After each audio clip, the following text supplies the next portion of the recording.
Hey everybody, welcome back. It is Troy Stavros with Cornerstone Realty Associates, and it is time for your April 2026 East Tennessee housing market update.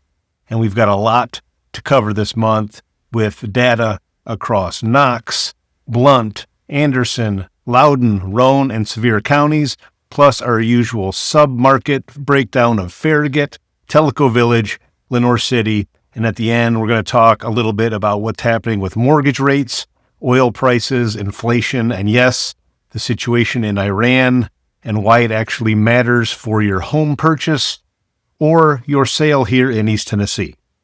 So, let's get into it. Okay, first off, the regional overview, days on the market comparison across all the counties.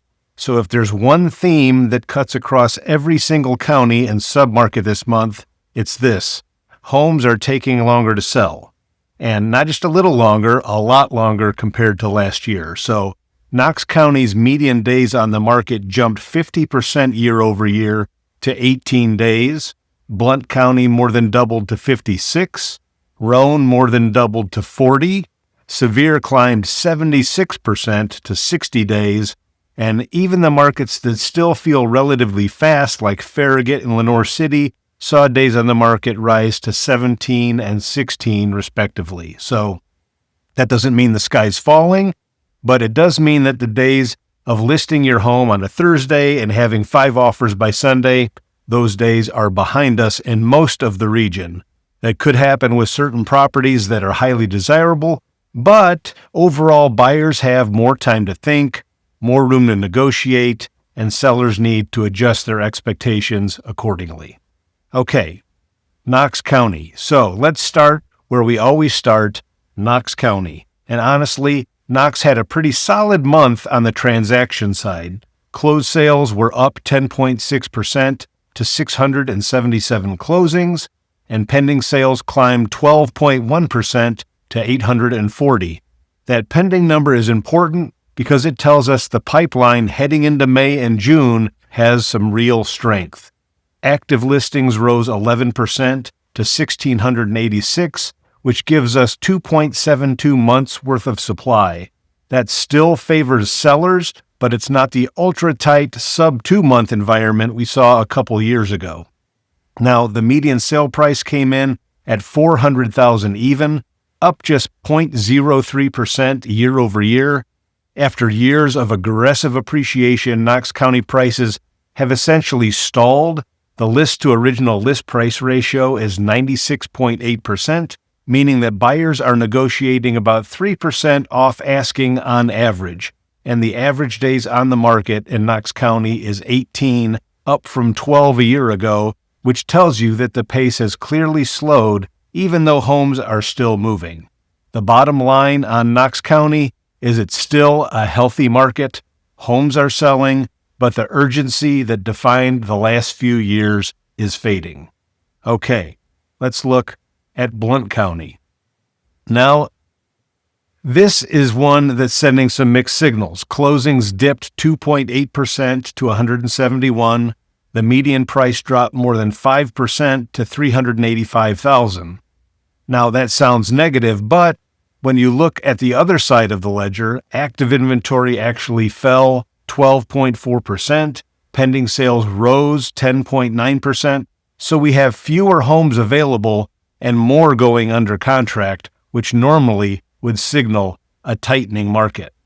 The thing that stands out, though, is that 56 days on the market. That's the second highest in the region behind Sevier, and combined with a list to original price ratio of 96.2%, that tells me that homes in Blount are taking a while to find buyers and sellers are giving up some ground on the price. But the shrinking inventory and rising pendings suggest the market may be finding a new equilibrium. This is one to watch, and we'll look closely at it as we head into summer. Anderson County saw the sharpest drop in closings this month, down 16.5%. But before you panic, we're talking about 71 total sales. When your volume is that low, a handful of deals falling through or pushing into the next month can swing that number pretty dramatically. Pendings were down a more modest 5.7%, and new listings actually dropped 15%, which is keeping supply tight at 2.69 months. The headline here is the median price, up 10% to $330,000. That's eye-catching, but again, with this kind of volume, a couple of higher price sales can move the median significantly. I wouldn't read too much into 1 month of price data in Anderson County. The broader trend to watch is whether that decline in new listings continues, because if sellers keep sitting on the sidelines, tight supply will support prices even in a slower market. Loudon County had a really interesting month, and I think there's actually a lesson in this data for sellers across the region. Closings were up 16.5% to 113, and pending sales surged 31.3% to 130. Those are strong numbers, but the median price dropped 8.06% to $485,000. Active listings fell 12.9%. So what's happening here? Prices came down and buyers responded. Inventory is actually tightening because homes are moving at these adjusted price points. That's a healthier dynamic than what we're seeing in some other counties where prices are holding but nothing is selling. Loudon is essentially showing us that price corrections can stimulate demand, which is how a healthy market is supposed to work. The months of supply at 3.56 is getting closer to a balanced territory, but leans towards sellers. Days on the market rose to 34, and the list to original ratio of 95.8% means buyers are negotiating nearly 4% off asking. If you're a seller in Loudon, price it right from the start and you'll attract buyers. Overprice and you'll be chasing the market. Okay. Roane County's big headline is a 78.3% jump in pending sales to 107. That's a huge number, but it sits alongside flat closings at 72 and a 14.5% increase in active inventory and 42.5% surge in new listings. So there's clearly a lot more product coming to the market in Roane County right now. The median price rose 8% to $345,000, which sounds good, but the days on the market more than doubled to 40, and the list to original price ratio came in at 94.3%. That's the second lowest in the region behind Sevier County. That tells me sellers are having to work harder and wait longer to get deals done. The strong pending suggests the market is absorbing that new inventory, just not as quickly as it's coming in. Roane is a market in transition right now, so a couple months will tell us a lot about where it's headed. All right, let's talk about Sevier County, because this one continues to be the story that's getting louder every single month. And the number that jumps off the page is 9.4 months worth of supply. There are 1,950 active listings against just 171 closings and 309 pendings. For reference, a balanced market is generally considered to be 4 to 6 months. Sevier is deep, and I mean deep, in a buyer's market territory. Closings dropped 16.18%, pendings dropped 15.57%, and the median price fell 7.81% to $484,000. And the median days on the market climbed to 60. The list to original price ratio at 92.6% is the lowest in the entire region. Sellers are accepting more than 7 cents on the dollar below their initial asking price on average. Even after price reductions, the list to final ratio of 96.3% is still the weakest. Look, the short-term rental and investment-driven pricing that pushed Sevier County values up so aggressively over the last few years is now under real pressure. Buyers in this market have leverage, and the data shows they're using it. If you're a seller in Sevier County right now, you need to be pricing aggressively, and you need to be prepared for longer marketing times. This is not a market where you can test the waters with an aspirational price and hope for the best. Let's shift to our submarket spotlights, starting with Farragut. Farragut continues to be the premium market in this region. The median sale price came in at $769,950, up nearly 16% year over year. Despite that, closings rose 10%, and days on the market, while up 112% on a percentage basis, still sit at just 17 days in absolute terms. Homes are still moving quickly in Farragut, and the 2.28 months of supply is the tightest in the entire region. The one thing I'd flag is that pending sales dipped 10.7%.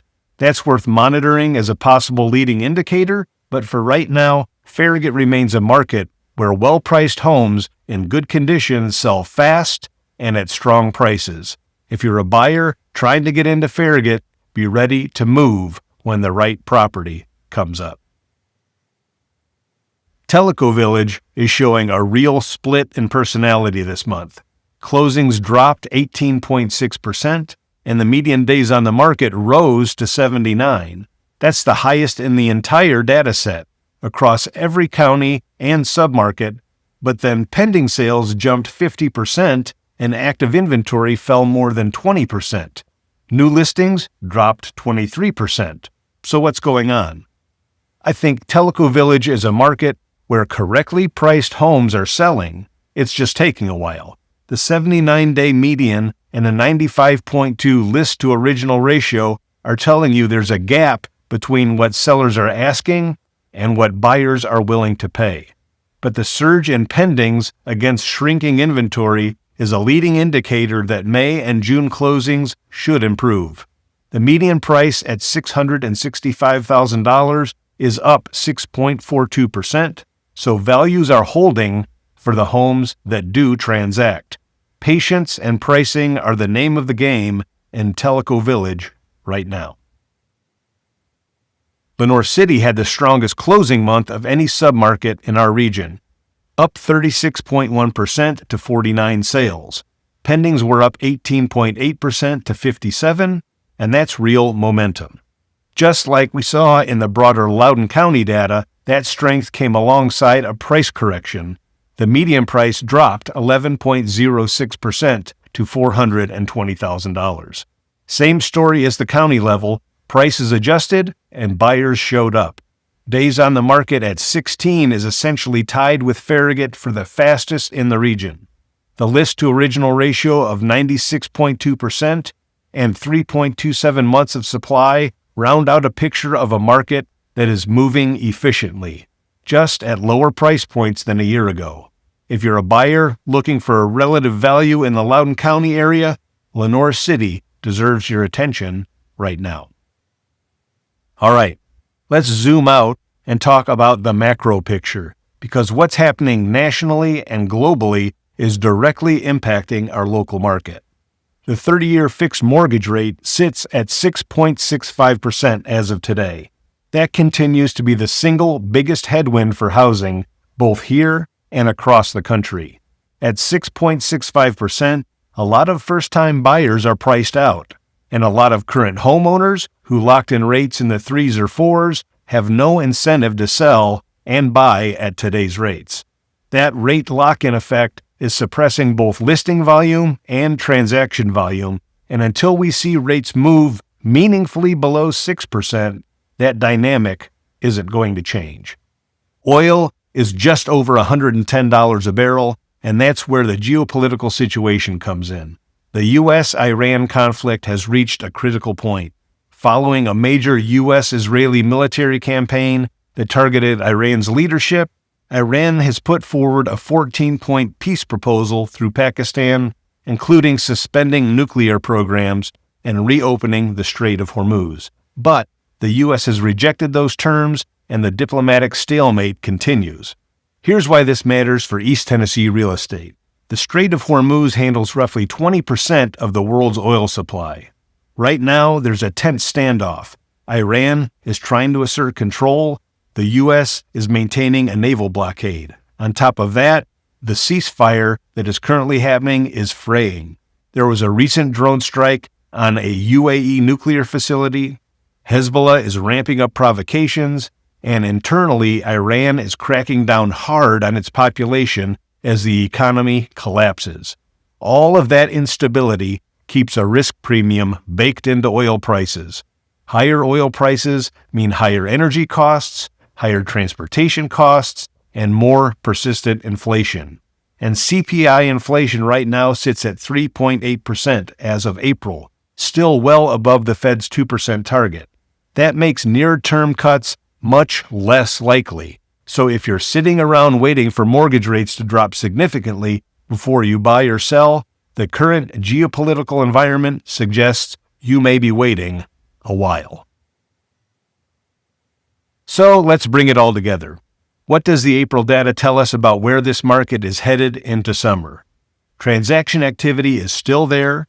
Knox and Loudon had strong months. Farragut and Lenoir City are moving homes, but the pace is slower and the days on the market are rising everywhere, and prices are either flat or declining in most areas.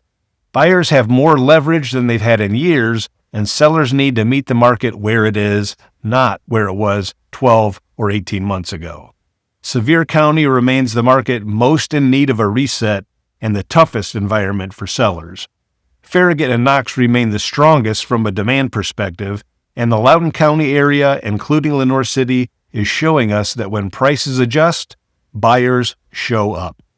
The wild cards are the same ones that we've been watching: mortgage rates, the Iran situation and the impact on oil and inflation, and whether the broader economy holds up under the weight of all of this. For now, this is a market that rewards realistic pricing and patience, and punishes overconfidence on both sides of the transaction. Well, that's your April update. If you found this helpful, hit that subscribe button so you don't miss next month's numbers. Drop a comment below if you have any questions about any specific area, and I will do the research for you and get back with you. So until next time, we'll see you until the next one.